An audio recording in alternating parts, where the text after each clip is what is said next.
在吹笛太鼓团甲偏乡学堂共同的太鼓表演下，为环宇文教基金会主办的2023听见偏乡的呼唤，成果发表嘉年华会，正式来揭开序幕。基金会今年预计北中南要举办3场，头一场由着台南出发，现场邀请真侪社区的弱势家庭、学童甲家长参加。现场包括市长办公室的副主任、社会局专委、甲妇儿少科的专员拢亲自出席，还有协办单位、东区创专甲立委陈定辉的联合服务处，这社团、企业甲爱心民众拢共同出席，场面热烈。今天这样子的一个成果嘉年华会，有2个机构一起在办。一个就是环宇国际文化教育基金会，另外还有一个就是青少年春节协会。那这2个机构虽然是2个机构，但是呢，它共同关心的是同样的一个议题，是什么议题呢？每一个人都有关系的，就是生命的议题。到底生命是什么？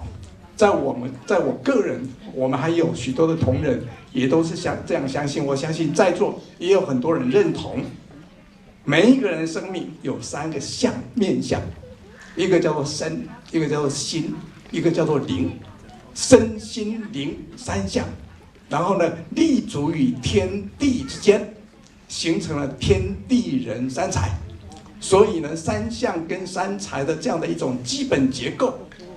就是我们每一个人共同面对的生命的处境。这片土地不缺的是爱心，但是缺的是行动其实就是大家都很有爱心，可是怎么用行动来帮助孩子，跟他们陪他们成长非常重要。所以等一下还有一个仪式是有18位成年礼他们等于是说返乡的归语一样我们也期待这些我们的青少年的朋友将来那个有所成就，或是进到社会也能够继续再回馈这片这个土地继续来让更多的年轻的孩子能够快乐的成长，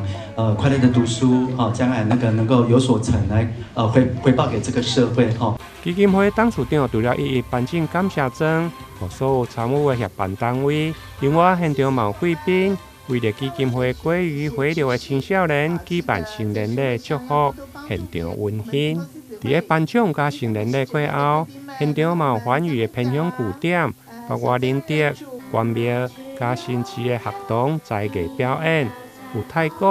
合唱以及幼儿园的舞蹈表演，共同陪伴弱势家庭度过一个欢乐的周末假期。台南新闻联跟采访报道。